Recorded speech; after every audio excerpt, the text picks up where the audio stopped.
Matter in our surroundings, class 9th NCERT science का first chapter है ये। इसमें हम डिस्कस करेंगे मैटर के बारे में कि मैटर होता क्या है। What is matter? Matter is anything that occupies space and has मास। तो कोई भी वो चीज़ जो जगह घेरती है और उसका अपना मास हो उसको मैटर बोलेंगे। एग्जाम्पल के लिए air, water, soil, pen, book, car, football, stone, wood, metal. जितनी भी चीज़ें मैं अपने आसपास दिख रही हूँ वो सारी मैटर हैं। तो फिर क्या मैटर नहीं होगा? जैसे कि लाइट, हीट, ये सब मैटर में नहीं आएंगे। इसके अलावा हमारी जो फीलिंग्स होती हैं या एब्स्ट्रैक्ट आइडियाज़ होते हैं वो भी मैटर में नहीं आएंगे। एग्जाम्पल के लिए hate, anger, love, happiness, sadness, ये सारी चीज़ें मैटर नहीं हैं। एंशियंट इंडियन फिलोसफर्स के अकॉर्डिंग मैटर को क्लासीफाई किया था 5 फॉर्म में। तो वो 5 फॉर्म कौन सी हमारे पास? Air, earth, fire, sky and water. इनको कलेक्टिवली पंच तत्व बोला गया। या आपने शक्तिमान में भी देखा होगा कि वो 5 अलग अलग ये सारे मिल के क्या बनाते थे, जब कंबाइन करते थे तो शक्तिमान बनता था। पर जो मॉडर्न डे साइंटिस्ट हैं उन्होंने क्लासीफाई किया मैटर को on the basis of physical and chemical properties. तो फिजिकल नेचर ऑफ मैटर की बात करते हैं। Matter is made up of particles, की मैटर किससे बना है? पार्टिकल से। Size of these particles is extremely small. तो इन पार्टिकल्स का जो साइज है वो बहुत छोटा है। अब जो पार्टिकल्स हैं उनके करेक्टरिस्टिक क्या होंगे, कैसा बिहेवियर वो शो करेंगे, वो देखते हैं। Particles of matter have space between them. जो पार्टिकल्स हैं मैटर के उनके बीच में क्या स्पेस है। स्पेस किस टाइप से है? जैसे एक पार्टिकल है, दूसरा फिर यहाँ पे है, तो इनके बीच में कहीं खाली जगह होगी। ठीक है, ये चिपके हुए नहीं होंगे बिल्कुल आपस में, तो इनके बीच में क्या स्पेस है। Second, particles of matter are continuously moving. जो पार्टिकल हैं वो मूव करते रहते हैं, हिलते रहते हैं, अपनी एक पोजीशन पे नहीं रहते। तो ये मूवमेंट 2 तरीके से होती है, वाइब्रेशन एंड डिफ्यूजन। सॉलिड्स के केस में होती हैं वाइब्रेशन, जैसे पार्टिकल यहाँ पे अपनी एक पोजीशन पे, जैसे ही टेम्परेचर में इंक्रीज आएगा ये ऊपर नीचे होना स्टार्ट कर देगा, तो इस चीज़ को बोलते हैं वाइब्रेशन। Second, diffusion. डिफ्यूजन में पार्टिकल भागेगा इधर उधर, जैसे ये पार्टिकल ये इधर जा रहा है, एक पार्टिकल इधर जा रहा है, तो डायरेक्शन रैंडम होंगी, कोई कहीं भी जा सकता है, तो इस चीज़ को बोलते हैं हम डिफ्यूजन। डिफ्यूजन की स्टैंडर्ड डेफिनेशन क्या है? Intermixing of particles of 2 different types of matter on their own. तो 2 टाइप के अगर मैटर हमारे पास, उनके पार्टिकल्स आपस में मिक्स होने लग जाते हैं बिना किसी एक्सटर्नल फोर्स के, तो उसको हम बोलते हैं डिफ्यूजन। जैसे कि ये पार्टिकल ले लेते हैं हम, ये किसी एक मैटर के हैं,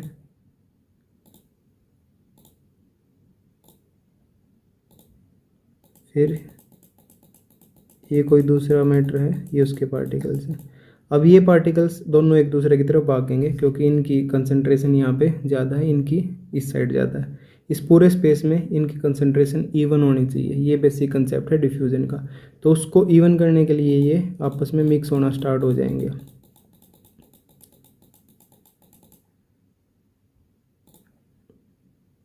तो जो स्टेट पहले ऐसे थी अब वो ऐसे आ जाएगी, ये आपस में पूरी तरह इंटरमिक्स हो जाएंगे, तो इस प्रोसेस को बोलते हैं हम डिफ्यूजन। इसके बाद particles of matter attract each other. तो पार्टिकल क्या करते हैं, एक दूसरे को अपनी तरफ खींचते हैं, ये इसको अपनी तरफ और ये इसको अपनी तरफ ऐसे खींच रही है। इन पार्टिकल्स के बीच में कोई फोर्स ऑफ अट्रैक्शन है जो इनको साथ में होल्ड करके रखता है ताकि ये दूर दूर ना जाएं। नेक्स्ट है states of matter. 3 main states हैं मैटर की, तो सॉलिड स्टेट, फिर लिक्विड स्टेट एंड उसके बाद गैसियस स्टेट। सॉलिड स्टेट की प्रॉपर्टीज़ क्या होंगी? Solids have fix shape and fix volume. तो सॉलिड जो भी मटेरियल होगा या मैटर होगा उसमें क्या होगा, वॉल्यूम और शेप फिक्स रहेंगे उसकी। दे आर यूजुअली रिजिड, तो वो आमतौर पे क्या होते हैं, रिजिड होते हैं। And have negligible compressibility. Rigid का मतलब है उनकी शेप में चेंज लाना मुश्किल होता है और उनको कंप्रेस करना भी बहुत ज़्यादा टफ काम है। दे डू नॉट फ्लो, तो वो जैसे वाटर फ्लो करता है उसकी तरह ये फ्लो नहीं करते। For example pen, needle, wood, तो ये सारी चीज़ें क्या हैं, सॉलिड्स हैं। Rubber band, sponge are solid. Rubber band और स्पंज की शेप हम चेंज कर देते हैं किसी एक्सटर्नल फोर्स की हेल्प से, बट ये अपनी शेप को रिगेन करते हैं जैसे ही वो फोर्स हट जाता है। सैंड, सोल्ट, शुगर, ये कंटेनर की शेप ले लेते हैं, बट जो इनके इंडिविजुअल क्रिस्टल्स हैं वो सॉलिड की सारी प्रॉपर्टी शो करते हैं, तो इसलिए इनको भी सॉलिड में रखा गया है। नेक्स्ट है हमारे पास द लिक्विड स्टेट। अब लिक्विड की कोई फिक्स शेप नहीं होती, जिस भी कंटेनर में इसको डालेंगे उसी की शेप ये अटेन कर लेगा। दे हैव फिक्स्ड वॉल्यूम, इनकी वॉल्यूम फिक्स होती है। Space between particles is more then solid, तो पार्टिकल्स के बीच में स्पेस सॉलिड से ज़्यादा होता है। दे आर स्लाइटली कंप्रेसिबल, तो इनको थोड़ा सा कंप्रेस किया जा सकता है, बट ये चेंज भी कोई ज़्यादा विजिबल चेंज नहीं होता कंप्रेशन का। They have ability to flow, ये फ्लो कर सकते हैं। Rate of diffusion of liquids is more than solids, तो इनके पार्टिकल ज़्यादा जल्दी इंटरमिक्स होते हैं सॉलिड्स के कंपैरिजन में। थर्ड है द गैसियस स्टेट, इनमें ना तो फिक्स शेप होती ना ही फिक्स वॉल्यूम होती। Space between particles is more then liquid, तो पार्टिकल्स के बीच में स्पेस है जो वो लिक्विड से ज़्यादा होता है। हाईली कंप्रेसिबल, तो इनको कंप्रेस कर सकते हैं। कैन बी लिक्विफाइड, और इनको लिक्विड स्टेट में भी लेके आया जा सकता है। Rate of diffusion is higher than liquids, तो रेट ऑफ डिफ्यूजन लिक्विड से ज़्यादा है। They also have ability to flow, ये भी फ्लो कर सकते हैं। Liquids and gases are also known as fluids, अब फ्लो करने की प्रॉपर्टी की वजह से इन दोनों को हम फ्लूइड्स भी बोल देते हैं। तो ये डायग्राम है, सॉलिड्स के पार्टिकल पास पास होंगे बिल्कुल, नेग्लिजिबल कंप्रेशन रहेगा यहाँ पे अगर कंप्रेस करेंगे, और जो फोर्स ऑफ अट्रैक्शन वो काफ़ी ज़्यादा होता है इन पार्टिकल्स के बीच में। सेकंड, लिक्विड के पार्टिकल रैंडम मूवमेंट शो करते रहते हैं। स्पेस ज़्यादा है लिक्विड में सॉलिड के कंपैरिजन में, और जो गैसेज हैं उनमें सबसे ज़्यादा स्पेस है और ये ज़्यादा स्पीड पे मूव करते रहते हैं, तो रेट ऑफ डिफ्यूजन यहाँ पे ज़्यादा है। फिर ये गैसेज को हम क्या कर सकते हैं, कंप्रेस कर सकते हैं। हाईली कंप्रेसिबल हैं, तो पार्टिकल्स पहले दूर दूर थे, फिर उनको ऊपर से प्रेशर लगाया तो पास आ गए, और ज़्यादा प्रेशर इंक्रीज किया तो बिल्कुल पास आ गए। तो इनको लिक्विड स्टेट में भी हम ला सकते हैं कंप्रेस करके। Can matter change it state, क्या मैटर अपनी स्टेट चेंज कर सकता है? हाँ बिल्कुल कर सकता है। कैसे? Under the effect of temperature and pressure. तो यहाँ पे ये गलत हो गया, यहाँ पे एफ आएगा। तो प्रेशर और टेम्परेचर के चेंज होने से स्टेट है मैटर की वो भी बदल जाती है। For example water exist in all three forms at different temperature, तो वाटर तीनों फॉर्म में एग्जिस्ट करता है, सॉलिड, लिक्विड और गैस में। अब 0 डिग्री सेल्सियस से नीचे या इक्वल पे ये आइस में रहता है, उसके बाद वाटर या लिक्विड स्टेट में रहता है 0 से 100 डिग्री सेल्सियस, स्टीम में अबव 100 डिग्री सेल्सियस और इक्वल टू 100 डिग्री सेल्सियस। ये दूसरी तरफ क्या है, केल्विन, तो टेम्परेचर को मेजर करने की एक और यूनिट होती है हमारे पास, केल्विन। तो अगर कन्वर्ट करें हम सेल्सियस को किस में, केल्विन में, तो हमें क्या करना पड़ता है 273.15 ऐड करना पड़ता है सेल्सियस में। तो 0 डिग्री प्लस ये तो क्या आ जाएगा हमारे पास, केल्विन। ऐसे ही अगर हम कन्वर्ट करें 1 डिग्री सेल्सियस को 1 प्लस में 273.15, तो ये हो जाएगा 274.15 केल्विन। अब हमें ये तो पता लग गया कि मैटर अपनी स्टेट चेंज कर लेता है, बट जैसे स्टेट एक स्टेट से दूसरी स्टेट में जाता तो उस स्टेप को हम एक नाम देते हैं, या उस प्रोसेस को एक नाम देते हैं। जैसे फ्यूज़न बोल लेंगे, सॉलिड स्टेट से अगर लिक्विड स्टेट में मैटर चेंज हो रहा है तो फ्यूज़न होगा। एग्जांपल के लिए मेल्टिंग ऑफ आइस। फिर मेल्टिंग पॉइंट क्या होता है, the minimum temperature at which a solid changes to liquid at atmospheric pressure. अब एटमॉस्फेरिक प्रेशर क्या, अर्थ के सरफेस पे एयर जितना प्रेशर हमारे ऊपर डाल रही है उसको बोलते हैं एटमॉस्फेरिक प्रेशर। तो इस प्रेशर पे जितना मिनिमम टेम्परेचर हमें चाहिए, कम से कम टेम्परेचर चाहिए जो सॉलिड को लिक्विड में चेंज करने के लिए, उसको बोलते हैं उसका melting point. Melting point is an indication of strength of force of attraction between particles of solid, कि कोई सॉलिड है उसके पार्टिकल्स कितनी स्ट्रांगली एक दूसरे को पकड़ के रखे हुए, या फोर्स ऑफ अट्रैक्शन के बीच में कितना ज़्यादा है, उसको कौन इंडिकेट करता है, मेल्टिंग पॉइंट। अगर मेल्टिंग पॉइंट ज़्यादा है तो strength of force of attraction भी ज़्यादा है, और अगर मेल्टिंग पॉइंट कम है तो strength of force of attraction कम है पार्टिकल्स के बीच में। When a solid changes to liquid its temperature doesn't change, तो जैसे मेल्टिंग पॉइंट आएगा तो उस पॉइंट पे क्या होगा, आइस से वाटर लिक्विड स्टेट में आएगा, ठीक है। तो क्या होगा, 0 डिग्री पे हमें आइस भी मिलेगी और 0 डिग्री पे हमें वाटर भी मिलेगा। तो यहाँ पे टेम्परेचर में कोई चेंज नहीं आया, बट स्टेट में चेंज आ गया। अब इस स्टेट को चेंज करने के लिए जो हीट यूज़ होती है या हीट एनर्जी यूज़ होती है उसको हम लेटेंट हीट बोलते हैं। तो लेटेंट हीट ऑफ फ्यूजन क्या होगी, heat required to change 1 kilogram of solid into liquid at its melting point, कि 1 किलोग्राम सॉलिड को लिक्विड में चेंज करने के लिए उसके मेल्टिंग पॉइंट के ऊपर टेम्परेचर कितना होना चाहिए, उसके मेल्टिंग पॉइंट जितना, उस पर जो हीट यूज होगी उसको हम बोलेंगे लेटेंट हीट ऑफ फ्यूजन। इसके बाद है सॉलिडिफिकेशन। अब सॉलिडिफिकेशन है change of liquid state to solid state. अब लिक्विड स्टेट से अगर वापस सॉलिड स्टेट में आ जाए तो उसको बोलेंगे हम सॉलिडिफिकेशन, जैसे फ्रीजिंग ऑफ आइस। फिर वेपराइजेशन। वेपराइजेशन में क्या होगा, change of liquid to gaseous. तो लिक्विड स्टेट से गैसियस स्टेट में अगर चला जाए तो उसको वेपराइजेशन। एग्जाम्पल है इसका बॉइलिंग ऑफ वाटर। अब ऐसे ही बॉइलिंग पॉइंट को डिफाइन करेंगे, the minimum temperature which is required to change liquid state to gaseous state at atmospheric pressure. Atmospheric pressure के ऊपर जो कम से कम टेम्परेचर में चाहिए लिक्विड स्टेट से गैसियस स्टेट में जाने के लिए, उसको हम बॉइलिंग पॉइंट बोलते हैं। फिर है latent heat of vaporization. 1 kilo liquid को चेंज करने के लिए गैस में एटमॉस्फेरिक प्रेशर के ऊपर उसके बॉइलिंग पॉइंट पे जितनी भी हीट लगेगी उसको बोलेंगे लेटेंट हीट ऑफ वेपराइजेशन। फिर है condensation. Change of gaseous state to liquid. Gas से अगर लिक्विड बन रहा है तो उसको बोलेंगे कंडेंसेशन।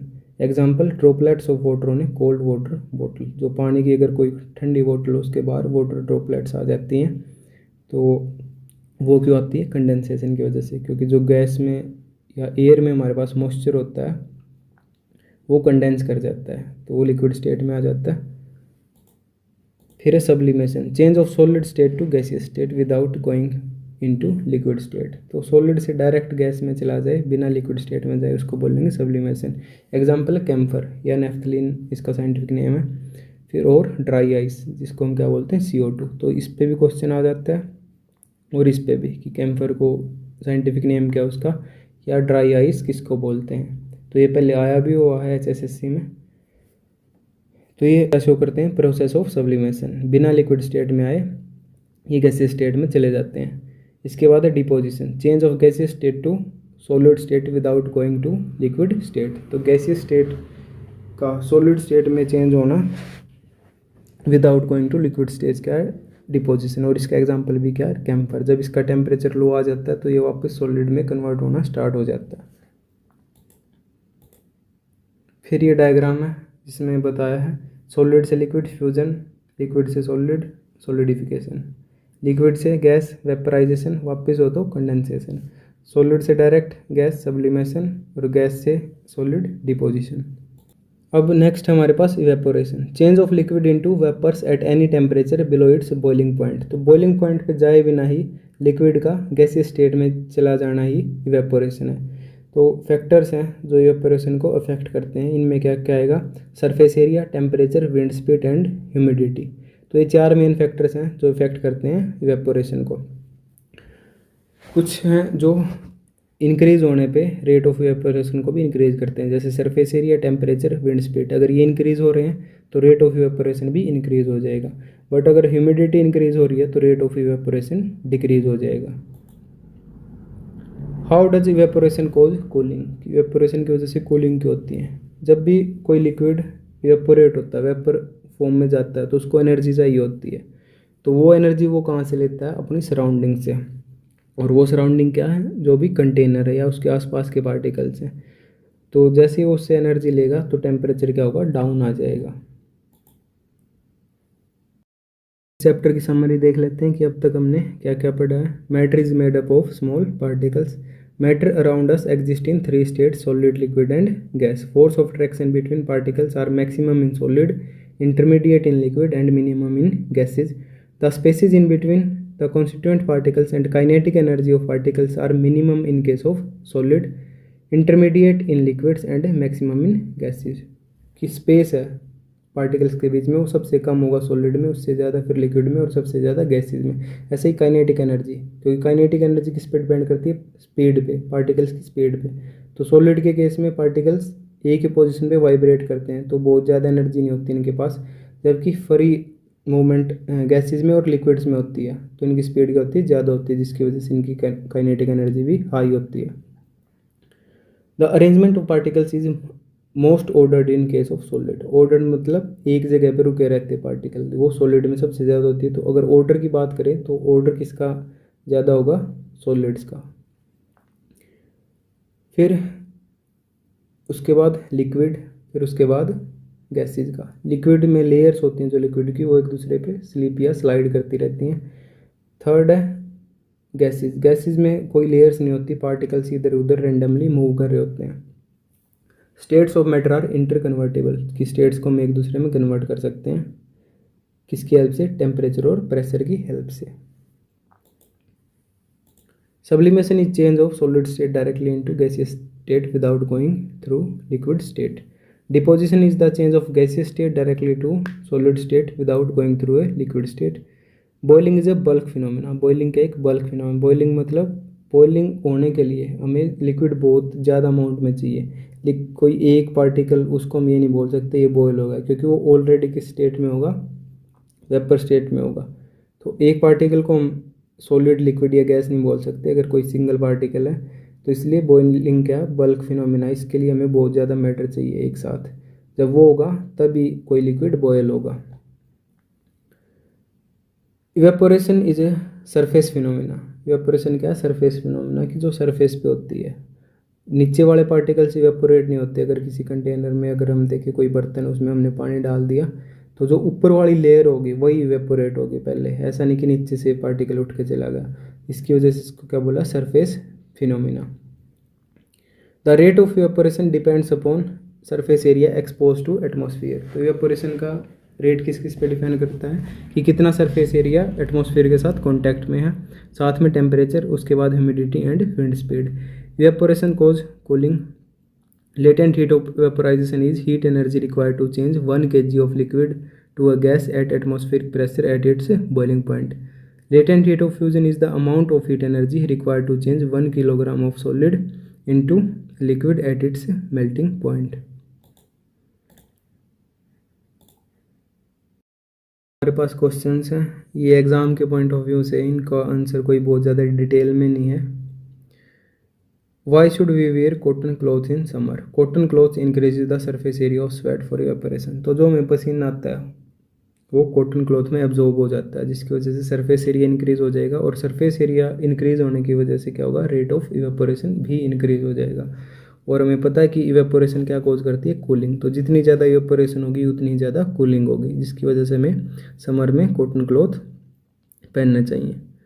सेकेंड है what happens when we pour acetone. Acetone क्या होता है? Nail polish remover on our palm. जैसे ये हथेली पे डालते हैं हम तो हमें ठंडा ठंडा लगने लगता है, जिसकी वजह ये क्यों लगता है? क्योंकि इवेपोरेशन कूलिंग कॉज करती है, वो जल्दी से इवेपोरेट हो जाता है।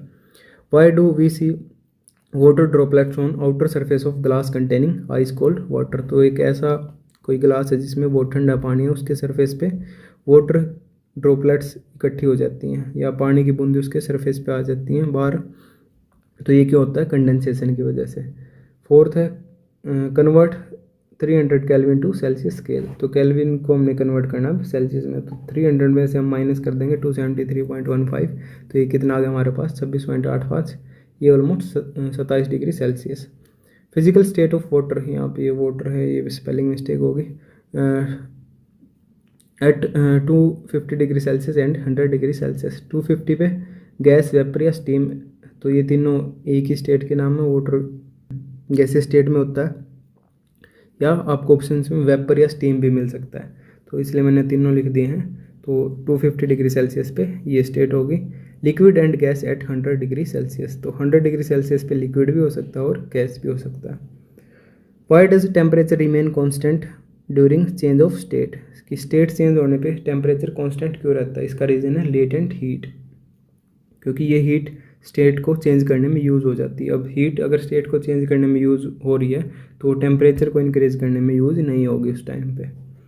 Gases can be liquefied by, तो कैसे कर सकते हैं? By increasing pressure and decreasing temperature simultaneously. तो प्रेशर में इंक्रीज करना और टेम्परेचर को डिक्रीज करना, ये दोनों चीज़ें हम एक साथ करेंगे जिससे गैसेज लिक्विफाई हो जाती हैं। एट्थ हमारे पास which of following are matter. इनमें से क्या मैटर है?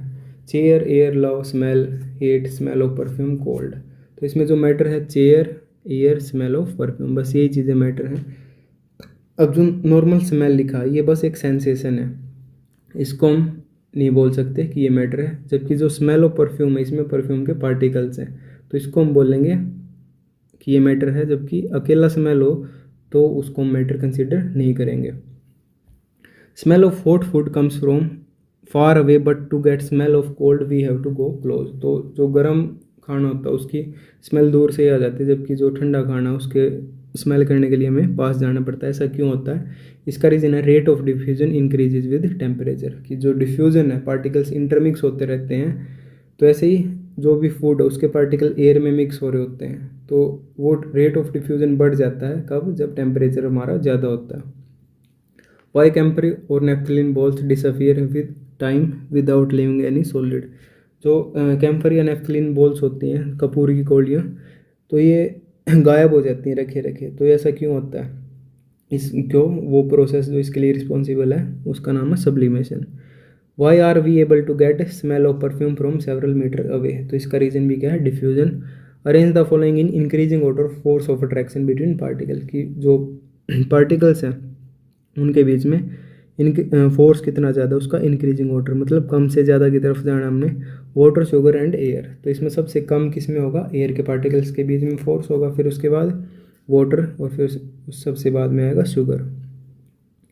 Y ice at 273 kelvin is more effective than water at same temperature for cooling. अगर किसी चीज़ को हमने ठंडा करना है तो सेम टेम्परेचर पे आइस और वाटर लें तो आइस ज़्यादा इफेक्टिव होती है। ऐसा क्यों है? इसका रीज़न है latent heat of fusion. Ice की अगर स्टेट आ रही है, जैसे ही वो ठंडा करने लगेगी किसी चीज़ को, वो लिक्विड स्टेट में आएगी, तो उस लिक्विड स्टेट में लाने के में भी एनर्जी यूज़ हो जाएगी, जिसकी वजह से ये ज़्यादा कूलिंग करेगी। What produces more severe Burns, boiling water और स्टीम। कौन ज़्यादा सीवियर बर्न कोज करेगा या ज़्यादा जलाएगा? तो वो स्टीम, क्योंकि स्टीम का टेम्परेचर 100 से अबव भी हो सकता है, जबकि जो बॉइलिंग वाटर है उसका टेम्परेचर 100 ही रहता है। इसके बाद यहाँ पे लेटेंट हीट ऑफ वेपराइजेशन भी आती है, तो वो हीट भी बॉइलिंग वाटर को कन्वर्ट करने में लग जाएगी स्टीम में। तो स्टीम के पास ज़्यादा हीट है, इसलिए ये क्या करेगी? ज़्यादा सीवियर बर्न कोज करेगी, और साथ में टेम्परेचर भी यहाँ पे ज़्यादा हो सकता है, 101, 102, कितना भी हो सकता है स्टीम का टेम्परेचर। इसके बाद state of water at 0 degree Celsius. 0 degree Celsius पे वाटर की क्या स्टेट होगी? 0 डिग्री सेल्सियस पे वाटर तीनों स्टेट्स में एग्जिस्ट करता है, सॉलिड, लिक्विड एंड गैस। इसको बोलते हैं ट्रिपल पॉइंट ऑफ वाटर। फिर हमारे पास कुछ क्वांटिटीज़ हैं, उनकी यूनिट हैं, ये भी क्वेश्चन इम्पोर्टेंट है और ये पेपर में आ जाते हैं। टेम्परेचर की यूनिट हमारे पास SI यूनिट। तो इन ये सारी यूनिट्स हैं SI यूनिट। जो इंटरनेशनल सिस्टम है यूनिट्स का वही फॉलो होता है ऑल ओवर द वर्ल्ड। तो उसके अकॉर्डिंग टेम्परेचर को हम मेजर करते हैं किसमें? केल्विन में। तो ये K, इसका सिंबल है। लेंथ मीटर में, मास किलोग्राम, वेट को हम न्यूटन में। अब मास और वेट अलग चीज़ें हैं। मास को मेजर करते हैं किलोग्राम में, जबकि वेट एक टाइप का फोर्स होता है। जैसे अर्थ पे हमारा वेट कुछ और होगा, मून पे कुछ और होगा, तो वेट डिपेंड करता है एक्सेलरेशन ड्यू टू ग्रेविटी। अब जो चीज़ एक्सेलरेशन पे डिपेंड करती है वो क्या? हमारी फोर्स है। अगर फोर्स है तो उसकी यूनिट क्या होगी? न्यूटन होगी। Volume cubic metre, density kilogram पर मीटर क्यूब। डेंसिटी होती है हमारी मास बाय वॉल्यूम। अगर मास को डिवाइड कर दें किससे? वॉल्यूम से, तो क्या बन जाती है? डेंसिटी। तो मास की यूनिट थी हमारे पास किलोग्राम, वॉल्यूम की मीटर क्यूब, तो इसको डिवाइड करने पे किलोग्राम पर मीटर क्यूब। प्रेशर की यूनिट है पास्कल। फिर ये क्वेश्चन है, ये NCERT की बुक से ही है। इसमें स्टेट वो चेंज हो रही है, सॉलिड से लिक्विड, लिक्विड से गैस, तो ये इंटरकन्वर्टिबल है। तो जो एरोज़ हैं ये क्या बता रही है हमें? जैसे ये अगर कोई एरो लेफ़्ट टू राइट है तो उसका मतलब है increase heat and decrease pressure, की हीट इंक्रीज हो रही इस साइड और प्रेशर डिक्रीज हो रहा है। ऐसे ही फिर इधर decrease in heat and increase in pressure, तो ऐसे हीट कम हो रही और प्रेशर में इंक्रीज आ रहा है। तो ये ABCD ये क्या है? प्रोसेसेस हैं। जैसे कौन सी थी? Fusion, sublimation, vaporization, solidification. तो हमने इनके नाम लिखने हैं कि इधर से इधर ये जाएगा तो क्या होगा, कौन सी प्रोसेस होगी यहाँ पे। तो ये आप कमेंट सेक्शन में ABCD करके लिख सकते हो। इसका आने वाले कुछ टाइम में मैं आंसर भी पिन कर दूंगा, या आप ऑनलाइन भी चेक कर सकते हैं इनको। तो ये प्रैक्टिस के लिए भी ठीक है। तो इतना ही था।